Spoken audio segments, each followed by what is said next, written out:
वक्त कितना भी मुश्किल हो, लेकिन मुश्किल वक्त में भी जो खुद को परेशान नहीं होने देता वही मुश्किलों से उबर पाता है।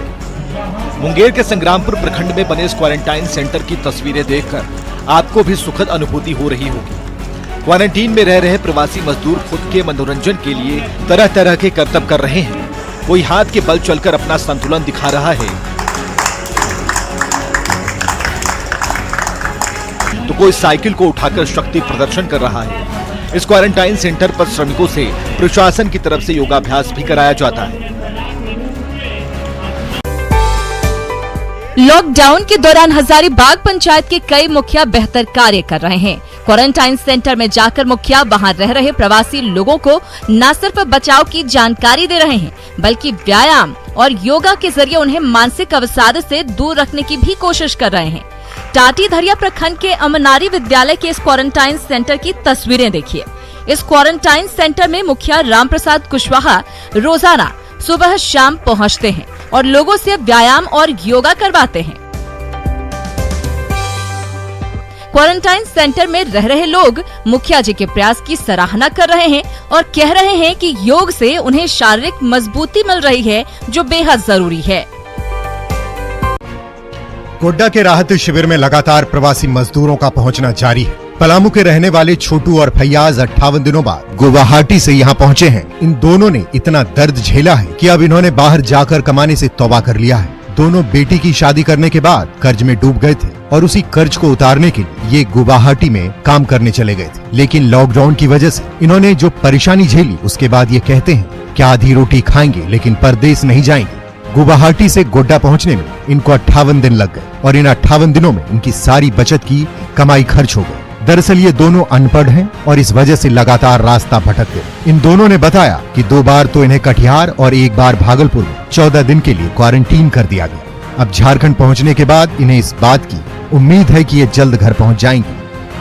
बड़ी हम तबाह, हम इन साल बर्बाद हम लोग।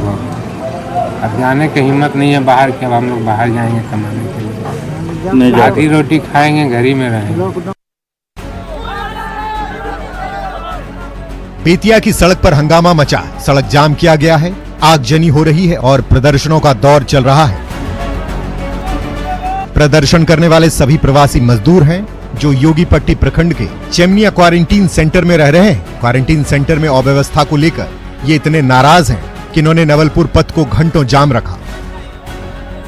प्रवासी श्रमिकों का आरोप है कि क्वारंटीन सेंटर में 24 घंटे में 2 बार ही खाना दिया जाता है और स्वास्थ्य जांच तक नहीं होता। हम लोग खाना पीना चमलिया स्कूल में कुछ नहीं मिले, 24 घंटा में 1 बार मिल रहा है, वो भी गील और काट। और कोई दवाई बीरो को सुविधा, कोई चेकिंग फेकिंग अभी तक नहीं हुआ है। 10 दिन 11 दिन हर आदमी को हो गया यहाँ रहते हुए। 24 घंटे में 2 टाइम खाना दे रहा है, एक 12 बजे और एक शाम को 7 बजे दे रहा है। आदमी 2 टाइम खाएगा तो कैसे रह पाएगा? ना तो यहाँ का कोई व्यवस्था सही है ना कुछ है, हम लोग कैसे रहे?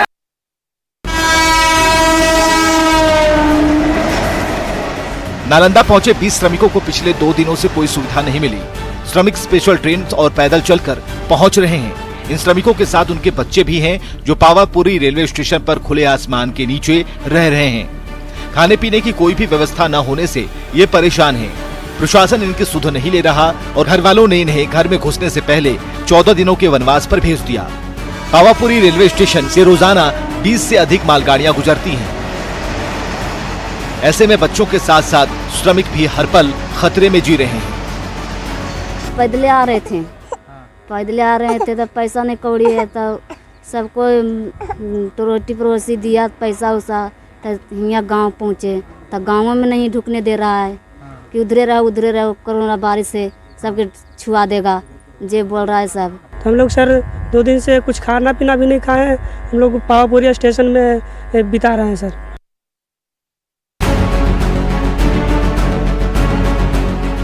अररिया के सदर अस्पताल में कतार लगाकर खड़े हुए वो श्रमिक हैं जो दिल्ली, पंजाब और हरियाणा से खुद की व्यवस्था कर अपने गृह जिला पहुंचे हैं। एक तरफ जहां स्वास्थ्य जांच के नाम पर लोग भाग जा रहे हैं, वहीं ये श्रमिक खुद अस्पताल पहुंचकर अपनी स्क्रीनिंग करा रहे हैं और स्वास्थ्य जांच के बाद ही घर जा रहे हैं। श्रमिकों का कहना है कि उन्हें अपने परिवार की चिंता है और वो कोरोना के खतरे को समझते हैं, इसी वजह से बगैर जांच के घर नहीं जा रहे। अस्पताल अधीक्षक की माने तो रोजाना 100 की संख्या में यहाँ जांच हो रही है। रोजाना 100 से ऊपर हो रहा है, जहाँ 100 110 पर डे लोग का स्क्रीनिंग हो रहा है अराउंड द क्लॉक। जब से श्रमिक ट्रेन आना शुरू हुआ है, जब सरकार से परमिशन मिला है, उसमें से बढ़ गया है उसके बाद से। सासाराम के तकिया बाजार में सोशल डिस्टेंसिंग का पालन करते हुए शादी संपन्न कराई गई। सादे शादी समारोह में परंपराओं के मुताबिक सभी रस्में अदा की गई, लेकिन सभी रस्मों में सोशल डिस्टेंसिंग का ख्याल रखा गया। 2-4 महिलाओं ने ही मंगल गीत गाए और दूल्हे की तरफ से महज 10 बाराती पहुंचे। दरअसल वार्ड नंबर 2 के रहने वाले रामवचन राम 2 महीने पहले ही बेटी की शादी के कार्ड बांट चुके थे। शादी की सारी खरीदारी पूरी हो गई थी, लेकिन लॉकडाउन की वजह से शादी की तारीख बढ़ने से बेचैन थे। रामवचन राम ने न्यायालय की शरण ली और आवेदन देकर सोशल डिस्टेंसिंग का पालन करते हुए अपनी बेटी की शादी संपन्न कराई। दूल्हा और दुल्हन लॉकडाउन के दौरान हुई शादी से बेहद खुश हैं और प्रशासन का आभार जता रहे हैं। डीएम सर का आदेश का पालन करते हुए सोशल डिस्टेंसिंग में हम लोग अपनी शादी संपन्न किए। डीएम से परमिशन लेकर सोशल डिस्टेंस का पालन करते हुए अपना विवाह संपन्न किया।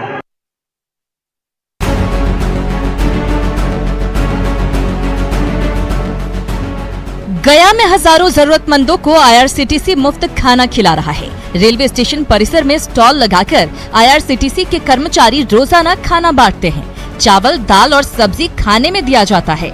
लॉकडाउन की वजह से बेघर रिक्शा चालकों ने स्टेशन परिसर में ही अपना ठिकाना बना रखा है। ऐसे में आईआरसीटीसी की ये पहल उनके लिए बड़ी राहत है। सोशल डिस्टेंसिंग का पालन करते हुए लोग यहाँ कतार लगाते हैं और खाना लेते हैं। खाना बांटने वाले लोग भी पूरी सावधानी से खाना परोसते हैं।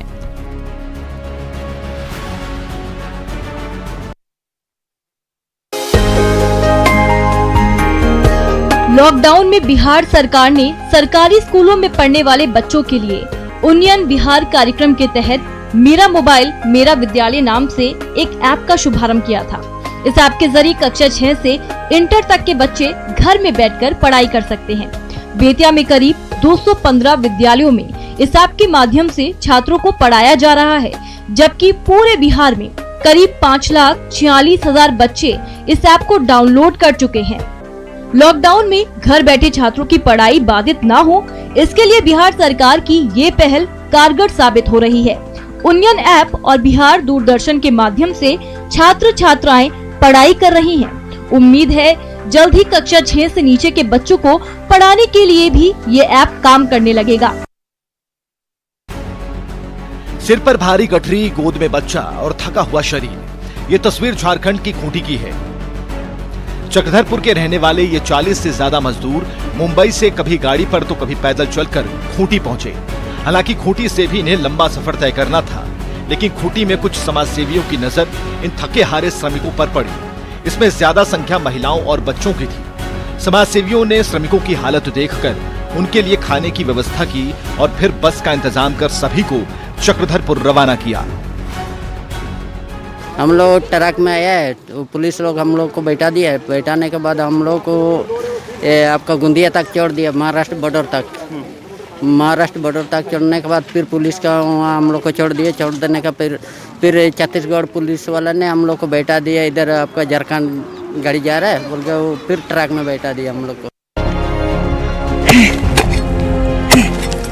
प्रतिभा किसी परिचय की मोहताज नहीं होती। दुमका के 3 युवाओं ने कोरोना बंदी के दौरान सीमित संसाधनों के बीच अखाड़ा नाम की शॉर्ट फिल्म बना डाली।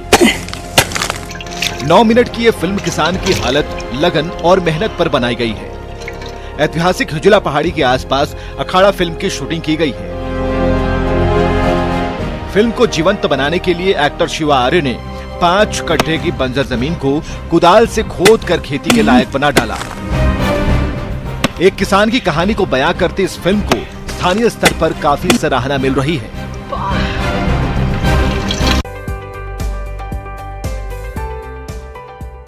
मुंगेर की सड़कों पर रंगोली बना रहे ये बच्चे स्काउट गाइड से हैं। सड़कों और दीवार पर रंगोली बनाकर ये लोगों को जागरूक कर रहे हैं। कोरोना महामारी से बचने और लड़ने के उपाय ये रंगोली के जरिए जनता तक पहुंचा रहे हैं। स्थानीय लोग बच्चों के इस कार्य की सराहना कर रहे हैं और उन्हें लगातार प्रोत्साहित भी किया जा रहा है। स्काउट गाइड के ये बच्चे कहते हैं कि उन्हें ट्रेनिंग के दौरान इस बात की विशेष शिक्षा दी जाती है कि आपदा के वक्त किस तरह समाज सेवा के लिए आगे आना चाहिए। बच्चों ने ये भी बताया कि रंगोली के माध्यम से ज्यादातर जो संदेश दिया जा रहा है वो ये है कि लोग बेवजह घरों से बाहर ना निकलें और सोशल डिस्टेंसिंग का पूरा ख्याल रखें। भेड़ बकरी की तरह ट्रकों में ठूंस ठूंस कर भरे गए ये श्रमिक दिल्ली से पूर्णिया जा रहे हैं। एक मजदूर से ट्रक वाले ने 2200 रुपए भाड़ा लिया है, लेकिन पूर्णिया से पहले अररिया में ये ठहर गए हैं। ट्रक ड्राइवर आगे जाने को तैयार नहीं है और ये श्रमिक अपनी मजबूरी का रोना रो रो कर ट्रक ड्राइवर से विनती कर रहे हैं कि उन्हें पूर्णिया तक पहुंचा दे, क्योंकि अब आगे जाने के लिए उनके पास पैसे नहीं बचे हैं। बहुत मजबूरी से आ रहे हैं। ठीक है सर, पैसे कोई नहीं था, मजबूरी से घर से कर्जा वर्जा दे के जैसे भी लेके मंगवाए सर घर जाने के लिए। अब यहाँ से हम लोग को डायरेक्ट पूर्णिया छोड़ दे, वहाँ से हम साधन काम करते थे वहाँ दिल्ली, वहीं बेलदारी सर। घर वापसी के लिए दर्द से भरी दास्तां अंतहीन है। महाराष्ट्र के भिवंडी से बांका पहुंचे ये 60 श्रमिक कपड़ा फैक्ट्री में काम करते थे। लॉकडाउन के बाद फैक्ट्री बंद हो गई। जो पैसे बचाए थे उससे गुजारा किया, लेकिन जब वो भी खत्म हो गए तो घर से सभी मजदूरों ने पैसे मंगाकर 2 लाख में ट्रक भाड़ा किया और बांका पहुंचे। बांका पहुंचे इन मजदूरों की सुध लेने वाला कोई प्रशासनिक नुमाइंदा नजर नहीं आया और सभी ट्रक से उतरकर अपने अपने घर चलते बने। 2 महीना खाया बैठ के, फिर आया मोबाइल बेच के। अब कितने खाएगा, पैसे नहीं है तो पैसा तो खत्म हो गया, जो भी था कमाया हुआ पैसा वहाँ पे जो था हिसाब वगैरह दिया तो वो खत्म हो गया। तो फिर आने के टाइम में जो है पैसे मंगाए घर से।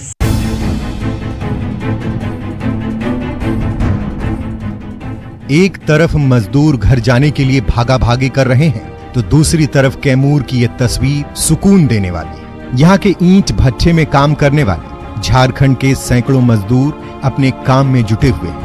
घर जाने की इन मजदूरों में बेचैनी नहीं है। काम कर रहे इन मजदूरों ने अन्य प्रवासी मजदूरों से भी अपील की है कि वो घबराएं नहीं और जहां हैं वहीं रहें। सोशल डिस्टेंस बनाकर ये मजदूर अपना काम करते हैं। अन्य मजदूरों से उन प्रवासी मजदूरों को सीख लेने की जरूरत है जो घबराकर घर वापस लौटना चाहते हैं। प्रवासी मजदूरों के लिए दरभंगा पुलिस प्रशासन आगे आया है और NH-57 पर राहत केंद्र खोलकर मदद पहुंचा रहा है। दरभंगा पुलिस ने फिलहाल NH-57 पर 2 जगहों पर राहत केंद्र खोला है। इन राहत केंद्रों पर रोजाना 3000 से 5000 लोगों को खाना खिलाया जाता है। स्थानीय लोगों की मदद से पुलिस की ये पहल उन मजदूरों के लिए बड़ी राहत लेकर आई है जो पैदल ही NH-57 पर चल रहे हैं। सोशल डिस्टेंसिंग का यहाँ पूरा ख्याल रखा जा रहा है। साथ ही राहत केंद्र में पहुंचने वाले श्रमिकों को पहले सैनिटाइज करने की व्यवस्था भी की गई। एसएसपी लगातार राहत केंद्र की मॉनिटरिंग करते हैं और पैदल यात्रियों को वाहन की सुविधा भी मुहैया कराई जाती है। समाज का हर तबका लॉकडाउन में मुश्किल में फंसे जरूरतमंदों की मदद कर रहा है। कोटा में सिख समाज ने जरूरतमंदों की मदद के लिए अनूठी पहल की है। सिख समाज की ओर से टर्बन बैंक बनाकर हजारों मास्क तैयार करके वितरित करवाए जा रहे हैं। जो विधवा औरतें हैं जिनके पास काम नहीं है उनको ये काम दिया है, उनको हम पारिश्रमिक दे के ये मास्क तैयार करा रहे हैं और तैयार कराने के बाद इनको धो के प्रेस करवा के और वापस जिन जरूरतमंद लोगों के अंदर बराबर वितरित किया जा रहा है। इसके साथ ही हमने अभी एक इनके साथ चप्पल का भी कार्यक्रम चालू किया है। सिख समाज की ओर से मजदूरों के लिए लंगर के आयोजन भी किए जा रहे हैं। सिख समाज की पहल से मजदूरों को बहुत राहत मिल रही है। प्रत्येक जरूरतमंद व्यक्ति या विधवा महिला जिसके कोई कमाने वाला आदमी नहीं है और जिसको आज हर आवश्यक वस्तुओं की आवश्यकता है, उसको ध्यान में रखते हुए हेल्पिंग ग्रुप के द्वारा प्रत्येक व्यक्तियों को इंडिविजुअल हेल्प दी जा रही है, जो लगभग 250 के करीब झुंझुनू नगर परिषद क्षेत्र में स्थित है। जी हाँ, एक छोटी सी पहल है, विधवा और जरूरतमंद महिलाओं की मदद है, ताकि कोरोना काल में इनकी भी ईद रोशन हो जाए। हेल्पिंग हैंड ग्रुप की ओर से पहले चरण में 250 महिलाओं की पहचान की गई है ताकि इन पैसों से ईद के दिन अपने परिवार के संग अपनी पसंद का खाना खा सकें, साथ ही किसी दूसरी जरूरत को भी पूरा कर सकें।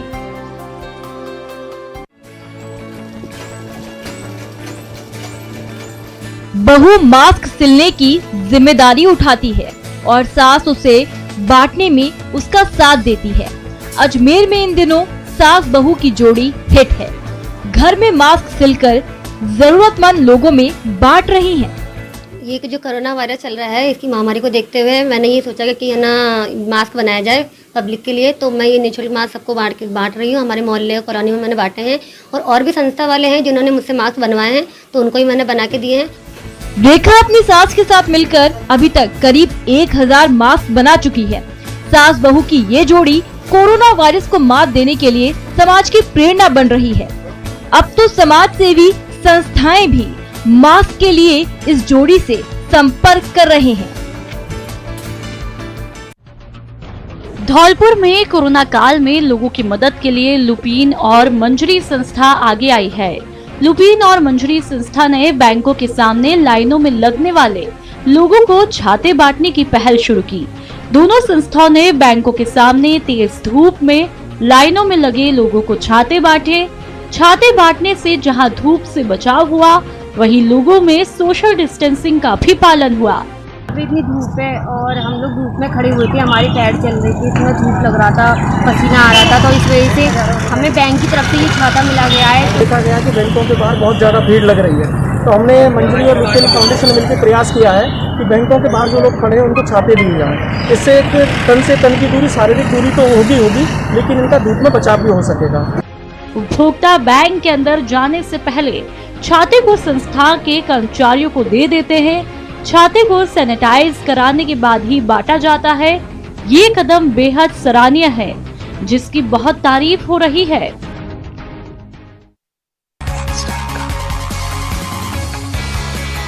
कमाल का छाता है, एकदम पीएम मोदी के डिजिटल इंडिया के अनुरूप। इसमें पंखा है, लाइट है, साथ ही साथ चार्जिंग पॉइंट भी।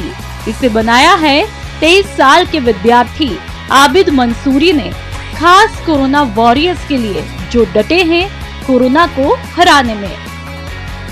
आबिद मंसूरी ने एक नॉर्मल छाते को सोलर अम्ब्रेला में तब्दील कर दिया। ऐसा उन्होंने अहमदाबाद पुलिस की मदद करने के लिए किया, ताकि जवान चिलचिलाती गर्मी में भी आराम से ड्यूटी कर सकें।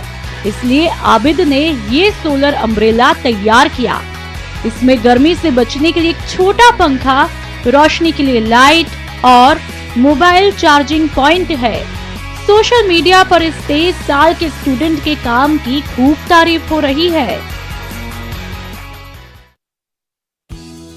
लॉकडाउन में लोग घरों में हैं, जिम बंद हैं, स्वस्थ शरीर के लिए व्यायाम जरूरी है, लेकिन कोरोना संक्रमण से बचाव के लिए सोशल डिस्टेंसिंग जरूरी है।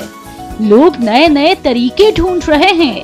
भरतपुर में एक वीडियो वायरल हो रहा है, जिसमें सोशल डिस्टेंसिंग के साथ ही एक्सरसाइज का महत्व भी बताया है। वायरल वीडियो में डॉक्टर हिमांशु कटारा ने खेल खेल में सोशल डिस्टेंसिंग के साथ ही एक्सरसाइज बताई। डॉक्टर हिमांशु ने बताया कि अगर रोजाना घर में ही व्यायाम किया जाए तो लगभग 200 से 300 कैलोरी बर्न होती है। अच्छी सेहत के लिए जरूरी है दिन में 3 मिनट की एक्सरसाइज की जाए, लेकिन कोरोना के कारण बाहर घूमना और कसरत करना खतरे को बढ़ा सकता है। ऐसे में डॉक्टर हिमांशु कटारा का ये तरीका काबिले तारीफ है। इससे सोशल डिस्टेंसिंग और अच्छी सेहत दोनों हो सकती है।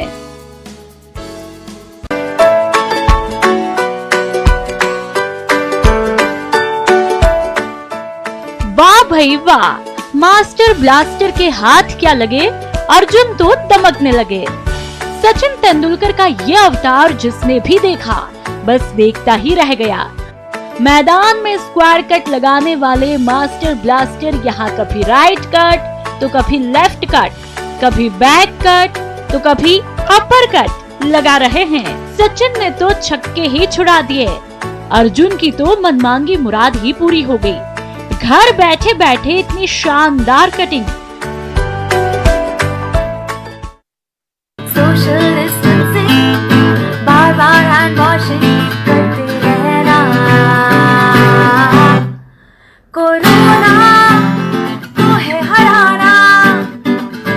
वक्त पूरी दुनिया कोरोना की चपेट में है। देश में कोरोना के मरीजों की संख्या भी लाख के ऊपर पहुंच गई है।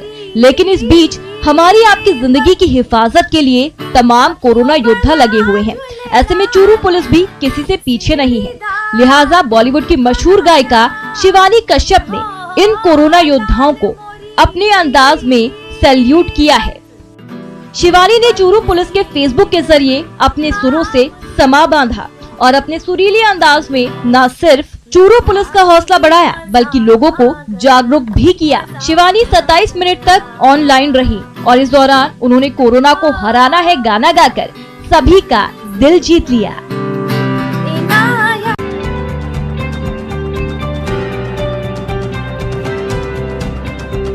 कमाल है, ये मास्क लाजवाब है, कोरोना की काट है, सुंदर, सुरक्षित और टिकाऊ है, चांदी का बना है। एक मास्क बनाने में 25 से 35 ग्राम चांदी का इस्तेमाल हो रहा है और कीमत 2500 रुपए से लेकर 3500 रुपए तक बिल्कुल N95 मास्क की तरह ही है। हाँ, लेकिन इसको खरीदने के लिए आपको 5 दिन पहले ऑर्डर देना जरूरी है। इस मास्क को बनाया है संदीप सागा ओंकार ने। संदीप कर्नाटक के बेलगाम जिले के एक ज्वेलर्स का कारोबार करते हैं। अब चांदी का मास्क बना कोरोना काल में चांदी काट रहे हैं।